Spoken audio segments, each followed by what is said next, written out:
Hello guys, स्वागत है आप सभी का अपने YouTube channel study with AK sir में। आज हम बताने जा रहे हैं आपको बीए प्रोग्राम के सेकेंड सेमेस्टर का पॉलिटिकल साइंस का यूनिट 8 है सामाजिक आंदोलन। गाइस, उससे पहले मैं आपसे एक रिक्वेस्ट करना चाहूँगा, अगर आप हमारे चैनल पर नए हैं तो प्लीज़ हमारे चैनल को लाइक, शेयर और सब्सक्राइब जरूर कर दीजिएगा। तो चलिए वीडियो शुरू करते हैं। सामाजिक आंदोलन, इसको 4 भागों में विभाजित किया गया। पहला है कृषक आंदोलन, दूसरा महिला आंदोलन, और तीसरा है श्रमिक आंदोलन, और चौथा है पर्यावरण आंदोलन। तो पहले जानेंगे हम कृषक आंदोलन के बारे में। यह खेतिहर मजदूर व किसानों से संबंधित आंदोलन है और स्वतंत्र पूर्व काल में भारतीय कृषि को आर्थिक स्थिति अत्यंत दयनीय थी। मतलब ये जो आंदोलन था, कृषि आंदोलन, ये खेतिहर मजदूर और कृषि से संबंध रखने वाले जो लोग थे, किसान वगैरह, उसका आंदोलन था। और स्वतंत्रता से पहले भारतीय कृषि का जो आर्थिक स्थिति था वो काफ़ी ज़्यादा दयनीय था, यानी खराब था। इसके खिलाफ भारत में कृषक आंदोलन का प्रारंभ समानता व्यवस्था व किसानों के दमन और शोषण के विरोध में उत्पन्न हुआ था। तो इसके भारत में जो कृषक आंदोलन आरंभ हुआ उसमें सामंती व्यवस्था, किसानों के खिलाफ जो दमन हो रहा था, किसानों के प्रति जो दमन हो रहा था वो, और शोषण के विरोध में ये कृषक आंदोलन उत्पन्न हुआ था। आंदोलन के क्या कारण थे? पहला कारण था कृषि से संबंधित वस्तुओं के मूल्य पर वृद्धि। जो कृषि से संबंधित चीज़ें होती थी, जैसे खाद बीज हो गया, इरिगेशन सिस्टम को जो भी चीज़ें होता है, वो सब चीज़ों को महंगा कर देना। दूसरा है अकाल या अन्य प्राकृतिक कारण। अकाल पड़ जाता है, सुखाड़ वगैरह, बारिश वगैरह नहीं हो पाती है सही तरीके से, इरिगेशन नहीं हो पाता है, या फिर कोई और अन्य प्राकृतिक कारण हो सकता है।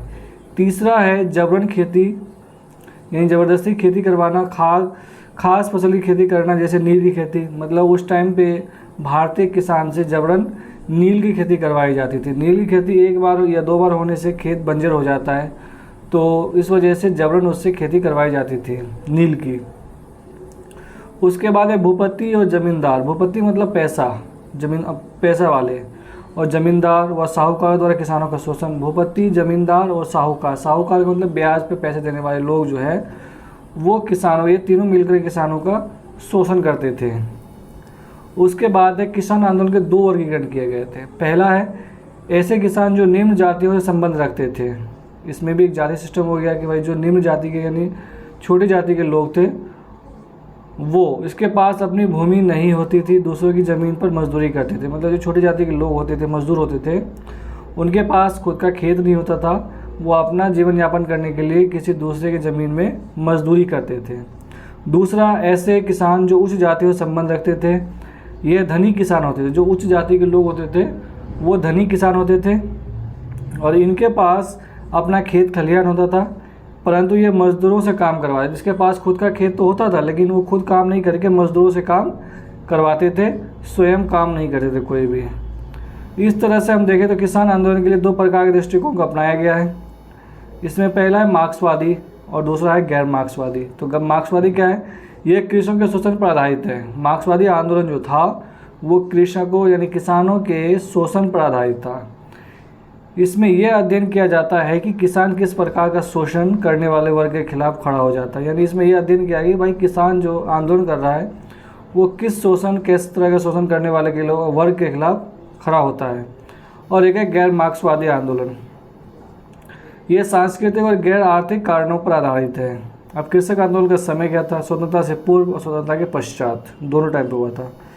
तो स्वतंत्रता से पूर्व आंदोलन के उद्देश्य क्या थे? सामंतवाद के हर रूप की समाप्ति, यानी सामंतवाद के जो लोग रहते थे वो हर तरह से, हर रूप से, किसी भी तरह से उसकी समाप्ति चाहते थे।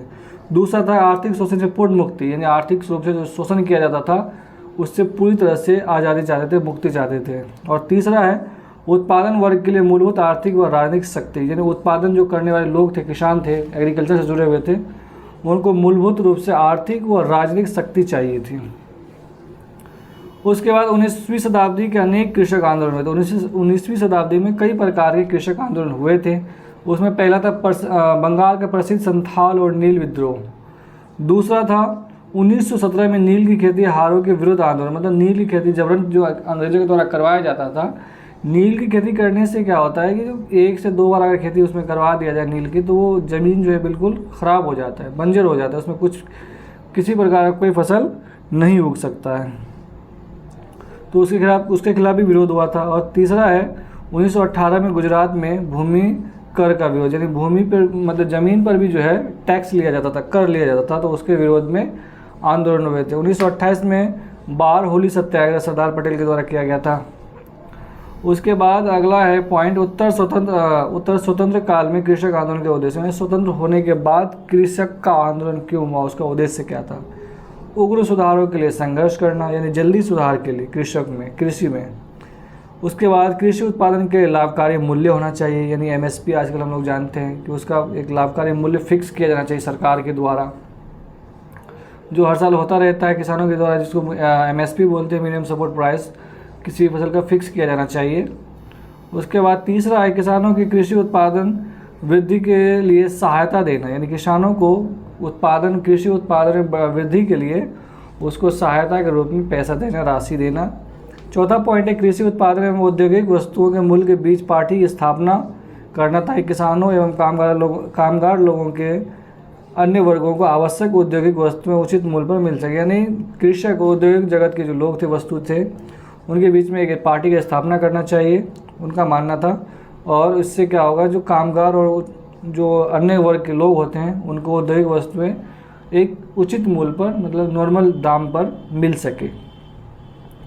पांचवा पॉइंट है कृषि श्रमिकों के लिए पर्याप्त न्यूनतम वेतन, मतलब कृषि जो काम करने वाले मजदूर थे उनका न्यूनतम वेतन कितना होना चाहिए, एक दिन काम करे तो कितना उसको वेतन मिलना चाहिए, कितना पैसा मिलना चाहिए। जैसे आजकल के दौर में न्यूनतम वेतन 500 रुपीज़ है, तो उस टाइम में कितना होना चाहिए, ये फिक्स करना एक तरीका था। उसके बाद है उत्तर औपनिवेशिक काल में कृषि आंदोलन कैसा था। स्वतंत्र भारत में अनेक कृषि विद्रोह देखे गए, मतलब स्वतंत्र भारत में भी कई प्रकार के कृषि विद्रोह हुए हैं। 1946 के मध्य में तेलंगाना के संपूर्ण क्षेत्र व आंध्र डेल्टा के जिलों में यह आंदोलन फैल गया था। 3 अक्टूबर 1951 में तक यह आंदोलन जारी रहा, मतलब 1946 में चालू हुआ, संपूर्ण तेलंगाना और आंध्र के डेल्टा इलाकों में पूरा फैल गया था। उसके बाद ये 3 अक्टूबर 1991 तक चलता रहा, 51 तक, और 3,000 गाँव, 30 लाख लोग इस कृषि आंदोलन से प्रभावित हुए थे। कारण क्या था, देशमुख का उपजाऊ भूमि पर कब्जा। देशमुख जाति के लोग होंगे वहाँ पर, जो उपजाऊ भूमि पर उन्होंने क्या किया था, कब्जा कर लिया था। मजदूरों का शोषण करते थे और जबरन वसूली करते थे। लगान वसूलने वाले जमींदारों को देशमुख कहा जाता था, मतलब जो लगान वसूलने वाले लोग होते थे उनको देशमुख कहा जाता था। परिणाम क्या रहा, किसानों की मजदूरी बढ़ा दी गई, कब्जे की ज़मीन किसानों को वापस मिल गया, लगान कम हुआ और सिंचाई में सुविधा लाई गई थी। उसके बाद नक्सलवादी कृषि विद्रोह। शुरुआत हुआ था 25 मई 1967 में पश्चिम बंगाल नक्सलवादी गांव में, और नेतृत्व किया था सीपीआई, यानी कम्युनिस्ट पार्टी ऑफ इंडिया। कानू सन्याल और चारू मजुमदार इसके जो नेतृत्व करने वाले लोग थे। कारण क्या था, किसानों का शोषण, जमींदारों के खिलाफ। मुख्य बात इसमें क्या था, पश्चिम बंगाल के उत्तरी भाग में भारत के महान विद्रोह में से अंतिम विद्रोह था, मतलब पश्चिम बंगाल के उत्तरी भाग में भारत के सबसे विद्रोहों में से, महान विद्रोहों में से अंतिम विद्रोह था। उसके बाद कोई ऐसा इतना बड़ा विद्रोह हुआ नहीं है। दूसरा इसका पॉइंट है, इसकी शुरुआत उत्तर औपनिवेशिक भारत में हुई थी और इस आंदोलन में हथियार उठाए गए, किसानों ने जमींदारों को मारा। इस आंदोलन में ऐसा हुआ कि किसान लोग हथियार उठा लिया और जो जमींदार लोग थे उसे मार दिया और उनके घर भी जला दिए। 1970 में यह आंदोलन फैल गया। बहुत सारे युवा इस आंदोलन से 1970 के दशक में, मतलब पूरा यह आंदोलन फैल गया, इसमें बहुत सारे युवा लोग इससे जुड़ने लग गए। कानू सन्याल 2010 में आत्महत्या कर लिया और चारू मजुमदार 1972 में उसकी मौत हो गई थी पुलिस की हिरासत में, यानी कस्टोडियल मौत हुआ था उनका। अब इस आंदोलन से कौन कौन से राज्य प्रभावित हुए थे, छत्तीसगढ़, बंगाल, बिहार, उड़ीसा, झारखंड, 11 राज्य, 90 जिले इनका जो है प्रभावित हुआ था। उसके बाद गाइस अगला है महिला आंदोलन। 19वीं शताब्दी के प्रारंभ काल में जो समाज सुधार आंदोलन हुए थे उसके लिए राजा राम मोहन राय जैसे महापुरुष सुधारकों ने पहल और शक्ति दिखाई थी। मतलब महिला आंदोलन के जो प्रमुख सूत्रधार थे या समाज सुधारक आंदोलन हुए थे उसमें उसका प्रमुख भूमिका था राजा राम मोहन राय का, और ये पुरुष समाज सुधारक और पहल शक्ति दिखाई देते थे। मुद्दे क्या थे? सती प्रथा, विधवा स्त्रियों के साथ दुर्व्यवहार करना, यानी विधवा स्त्री वो जो जिसके हस्बैंड मर जाते हैं तो उनको विधवा कहा जाता है, तो विधवाओं के साथ दुर्व्यवहार करना। विधवा पुनर्विवाह पर प्रतिबंध, यानी उस टाइम पे क्या था कि विधवा जो था उनका विवाह पे प्रतिबंध लगा हुआ था, इनको हटाना था। और बहुविवाह प्रथा, मतलब उसके बाद है महिलाओं के संपत्ति के अधिकार का हनन करना। तीसरा चौथा है बाल विवाह, मतलब कम उम्र में लड़कियों की शादी कर देना। और लास्ट पॉइंट है इसकी महिलाओं की साक्षरता, यानी पढ़ी लिखी महिलाओं की संख्या उस टाइम पे बहुत कम महिलाएं पढ़ती लिखती थी। अब वर्गीकरण क्या था? गेल ओमवेट, महिला समानता आंदोलन और महिला स्वतंत्रता आंदोलन। उसके बाद जाना इवरेट, जिसमें निगमित नारीवाद और उदारवादी नारीवादी। अब निगमित क्या था? नारी भी राजनीति में विशेष योग देकर महत्वपूर्ण भूमिका निभा सकती है। इसका कहना ये था कि नारी को भी राजनीतिक में एक उचित भूमिका मिलनी चाहिए, क्योंकि महिलाएं भी महत्वपूर्ण भूमिका निभा सकती है। उदारवादी क्या थे? जो पुरुष के बराबर स्त्रियों के अधिकार की वकालत करता है, जो कि स्त्रियां पुरुषों के समान है इसलिए उनके अधिकार भी समान होने चाहिए। उदारवादी का कहना था कि महिला पुरुष के बराबर अधिकार है, पुरुष के बराबर अधिकार है होना चाहिए, क्योंकि स्त्री और पुरुष समान है तो उनका अधिकार भी क्या होना चाहिए? समान होना चाहिए। ये उदारवादियों का कहना था। उसके बाद समाज सुधार आंदोलन एवं महिलाएं। नारीवाद आंदोलन की शुरुआत समाज सुधार आंदोलन से हुई थी, जिसका प्रमुख था राजाराम मोहन राय। राजाराम मोहन राय, विद्यासागर जैसे समाज सुधारकों ने धार्मिक एवं सामाजिक प्रथाओं के विरुद्ध आवाज़ उठाई थी, और इसके दबाव में ब्रिटिश सरकार ने सती प्रथा, बाल विवाह, दहेज प्रथा के विरुद्ध कानून भी लागू किए थे। शिक्षा के संबंध में काफ़ी प्रयास किए गए। महिलाओं को राजनीतिक अधिकार जैसे कि वयस्क मताधिकार भी दिया गया। वयस्क मताधिकार मतलब वोट डालने का भी अधिकार दिया गया। 1920 के दशक में महिला शिक्षा के लिए भारतीय महिला संघ और अखिल भारतीय महिला सम्मेलन जैसे संगठन सामने आए थे, यानी बनाया गया था संगठन महिलाओं के लिए, जो महिलाओं के लिए सिर्फ काम करेगी। स्वतंत्रता संघर्ष एवं महिलाएं। अन्य असंख्य महिलाओं के स्वतंत्र आंदोलन में भाग लेने के कारण ही आज़ादी का यह महान आंदोलन सक्रिय बन पड़ा, और स्त्रियों ने देश के प्रति प्रेम भावना का परिचय देते हुए स्वतंत्र कराने के लिए सभी तरीकों को से अपना योगदान दिया। मतलब हमारे देश की आज़ादी में केवल पुरुषों का ही योगदान नहीं है, महिलाओं ने भी अपनी तरीके से, अपने स्वतंत्र तरीके से, जिस तरीके से हो सकता था सद्भावना तरीके से अपना योगदान दिया। शांति प्रिय आंदोलनों से क्रांतिकारी आंदोलनों में स्त्रियों ने महत्वपूर्ण भूमिका निभाई थी। शांति प्रिय आंदोलन से लेकर के क्रांतिकारी आंदोलन जो भी हो, उसमें महिलाओं ने महत्वपूर्ण भूमिका निभाई थी। उसके बाद महिलाओं के विषय में संबंधित नारी आंदोलन। अब महिलाओं के लिए जो आंदोलन लड़ा गया था या किया गया था, जो अब तक लड़ा गया, वो कौन कौन सा था? प्रथम चरण में मताधिकार के लिए लड़ा गया था, मतलब वोट डालने के अधिकार के लिए। संपत्ति का अधिकार 1848 में लड़ा गया था। द्वितीय चरण में प्रतिबंधों का बहिष्कार करने के लिए 1960 में लड़ा गया था। तृतीय चरण में व्यक्तिगत महिला उद्देश्य 1966 में लड़ा गया था। अब नारीवाद, नारियों के अधिकारों का सार्थक शुरुआत जो हुआ था अमेरिका से हुआ था। अब उत्तर स्वतंत्र काल में महिला आंदोलन क्या था? स्वतंत्रता के बाद 2 दशक आशावादी थे। संपूर्ण रूप से यह अनुभव किया जा रहा था कि जहां तक महिलाओं के मुद्दे का प्रश्न है, प्रमुख समस्याएं कानूनी समानता और वास्तविकता को बदलने की है। परिणाम स्वरूप यह हुआ कि विशेष विवाह अधिनियम 1954 लागू किया गया, हिंदू विवाह तलाक अधिनियम 1955 लागू किया गया, दत्तक अधिनियम 1956 लागू किया गया, राज्य उत्तराधिकार अधिनियम 1956 लागू किया गया और दहेज अधिनियम भी लाए थे। ये सारे कानून लागू किए गए थे। अखिल भारतीय महिला सम्मेलन AIWC जैसे संगठन अभी तक अस्तित्व में है, अभी भी अस्तित्व में है। इसे 1920 में बनाया गया था। अब 2 अन्य महत्वपूर्ण राष्ट्रीय संगठन। भारतीय महिलाओं का राष्ट्र संघ 1954 में हुआ था, इसको NFIW के नाम से जानते हैं। अखिल भारतीय लोकतांत्रिक महिला संगठन 1981 में बना था, जो AIDWA के रूप में जाना जाता है। भारत में 3 अन्य महिला संगठन भी है, AIWC, NFIW और AIDWA। इसमें किसी से भी प्रत्यक्ष राजनीतिक संबंध नहीं है। ये इस संगठन का राजनीतिक रूप से कोई संबंध नहीं है। AIWC का संबंध कांग्रेस पार्टी से था और NFIW के CPI से, AIDWA का CPI मार्क्सवादी से संबंध था। 1927 में निर्मित AIWC ने राष्ट्रीय आंदोलन में बहुत सारी सक्रियता निभाई थी।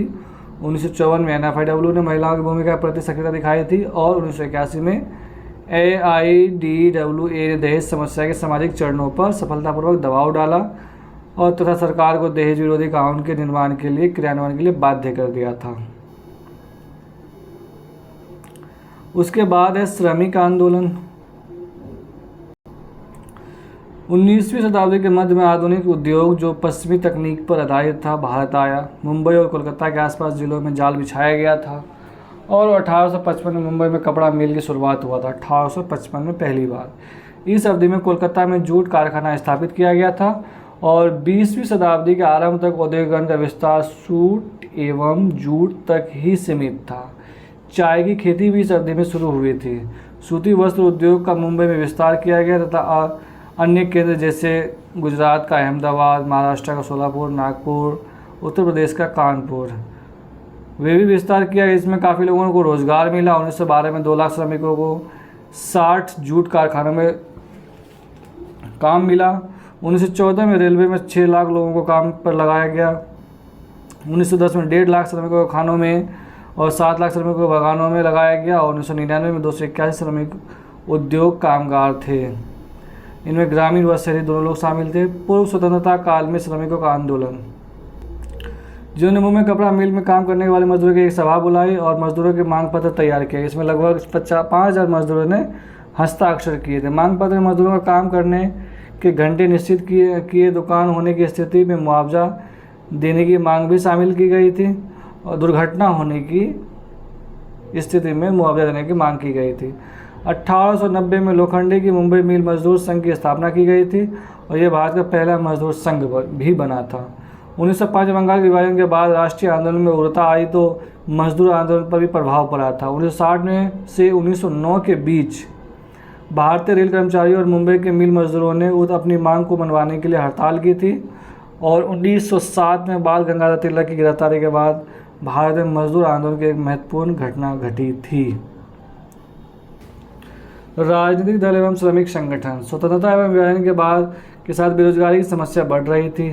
राष्ट्रीय सरकार द्वारा बनाई गई नीति जैसे श्रमिक के लिए बेहतर वेतन संरक्षण धुंधली पड़ रही थी। देश भर में हड़ताल शुरू हो गई थी। इस साल में 3 केंद्रीय संगठन की शुरुआत हुई थी और ये 3 है। पहला अखिल भारतीय श्रम संघ जो कांग्रेस का था, 1947 में बना था। हिंद मजदूर संघ समाजवादी पार्टी था 1948 में और संयुक्त व्यापार संघ आदिवासियों के द्वारा बनाया गया था। उसके बाद है श्रमिक आंदोलन तथा स्वतंत्रता संघर्ष। श्रमिक वर्ग ने 1920 के अंतिम एवं 1930 के प्रारंभिक दशक में स्वतंत्रता का संघर्ष को समर्थन दिया और श्रमिकों ने ब्रिटिश राज के विरोध प्रदर्शन को एवं जुलूस निकाले थे और श्रमिक में सभी ने अवज्ञा आंदोलन की भागीदारी भी निभाई थी। तो ये वीडियो यहीं से समाप्त होता है। आई होप ये वीडियो आपको अच्छी लगी होगी। अगर आप हमारे चैनल पर नए हैं तो प्लीज़ हमारे चैनल को लाइक, शेयर और सब्सक्राइब जरूर कर दीजिएगा और कमेंट करके बताइएगा कि वीडियो कैसे लगी। धन्यवाद।